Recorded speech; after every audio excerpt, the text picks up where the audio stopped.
Buenas tardes. Esta es la segunda parte de el Dios tripersonal. El Salmos 33:6 nos dice que por la palabra de Jehová fueron hechos los cielos y todo el ejército de ellos por el aliento de su boca. Dios creó todas las cosas por la palabra y espíritu. Génesis 1:2. Y el espíritu de Dios se movía sobre la faz de las aguas.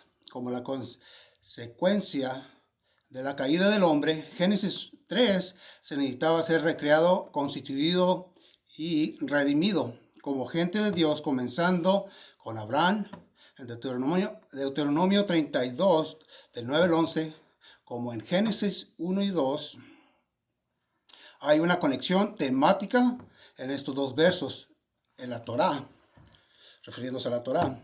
La instrucción establecida de la nueva creación, Deuteronomio 32, y Génesis, creación original, Génesis 1, describe al Espíritu como la tercera persona activa en la creación y describe al Espíritu tomando parte, involucrado en la redención, recreación de Israel como gente escogida de Dios. La idea de que el Espíritu Santo involucrado en sostener, crear el mundo también se menciona en Job 26:13. Su espíritu adornó los cielos. El Salmo 104, versículo 30 dice, envías tu espíritu, son creados. En la parte B dice, y renueva la faz de la tierra.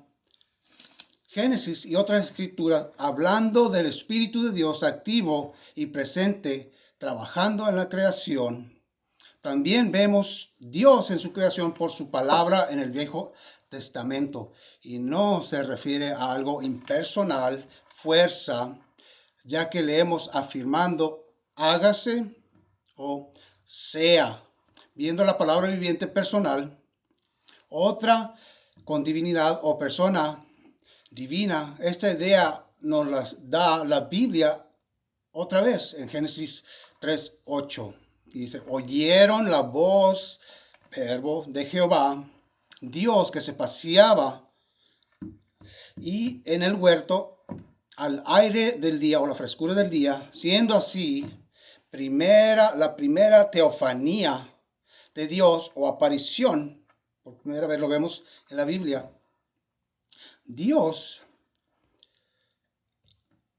en la Biblia y el sujeto es la teofanía o voz, verbo del Señor. Dios, Jacob, Yahvé, Elohim, era la palabra de Dios que caminaba sus pisadas de su palabra de Dios que caminaba en el huerto y escuchada por Adán y Eva que la escuchaban. Génesis capítulo 15, versículo 1. La palabra vino y habló con Abraham.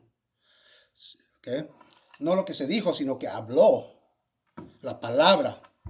También lo vemos 2 Samuel 7:4. 1 Samuel 15:10. La palabra habla, aparece, camina en el Viejo Testamento. También habla de la palabra que Dios manda la palabra y vuelve a Dios después de completar y el trabajo y el propósito. Lo vemos en Isaías 55:1. Así será mi palabra que sale de mi boca. Parte B del mismo versículo dice, hará lo que yo quiero. Otra manera de relacionar esta exégesis, Proverbio capítulo 8, versículo 22-31, Dios hizo por sabiduría eterna, se le atribuye a una persona divina. ¿Okay? Eso lo vemos en Proverbios 8. ¿Verdad? La sabiduría se le atribuye a una persona. Génesis 1 se le atribuye como persona, individuo divino, diferente al Padre. Dos personas.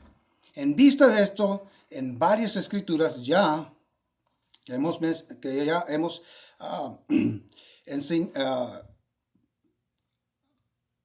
en escrituras ya lo que hemos visto, lo que nos está enseñando Génesis 1 consiste con el resto de la Biblia de que Dios enseña y revela que crió todas las cosas por su espíritu y su palabra o sabiduría. Ambos son personas divinas en el mismo contexto de Dios, que dijo, hagamos al hombre, imago Deo, Génesis 1:26, contextual, compañero, como Dios verdadero, hagamos es entendido mejor como Dios, su palabra y el Espíritu. Interesantemente, sigue por Génesis 1:27. Triple repetición. Esto de crear enfatiza y no es casualidad. Al contrario, a propósito, lo relaciona para que nos diéramos cuenta, igual que Juan capítulo 1. En el principio era el verbo era con Dios y el verbo era Dios. Nada de esto es casualidad. Enfatiza por un propósito de ver la diferencia. Padre, Hijo, Espíritu Santo. En oposición a esta obvia interpretación, a musulmanes y antitrinitarios alegan que cristianos somos culpables de acronismo, con ideas, inventos desechados por los judíos, cuando antitrinitarios nos dicen que malinterpretamos y son rechazados por los judíos, lo que en realidad estos siendo los apóstatas antitrinitarios después de Cristo, la realidad dicen que postcristianos, rabinos, la Talmud y medievales en esos tiempos rechazan esta interpretación. No es cierto, en realidad se opusieron a rechazar la Trinidad. Estas escrituras que acabamos de ver, estos judíos interpretaron estas escrituras que acabamos de leer en manera trinitaria, o un Dios, más de un poder en el Dios verdadero, trinitario. Y muchos judíos, antes que reflejaban en el Targum o Targuminos, como Pseudo Jonathan, la tercera parte de esta serie, veremos que nos dice, Rabino Akiva era uno de los más reconocidos en toda la historia judía, quien no rechazaba esto. Y los judíos antes de Cristo apoyando al Dios tripersonal. ¿Verdad? Entonces el siguiente video, no lo quiero hacer ahorita porque no quiero tardar para siempre lo que tengo que hacer. Por eso lo estoy haciendo en partes. Aquí vemos, si usted ve, el Targum de... usted ve que veremos y comprueba lo que les quiero decir de los targuminos, de lo que antes de Cristo apoyaban una manera de más de una persona en el Dios verdadero. Entonces, los quiero dejar con Mateo 26:63, Jesús ante el concilio de Sanedrín, cuando lo habían arrestado, y una de las cosas que le preguntó el jefe de todos, Sanedrín, dijo, pregunta a Jesús si era él el hijo del Padre. Jesús estando en la tierra, preguntándole si era el hijo de Dios, otra persona, individuo, otra persona, otra divinidad, junto con el verdadero Dios que se compone Padre, Hijo y Espíritu Santo. Entonces, les dejo eso para la siguiente. Gracias.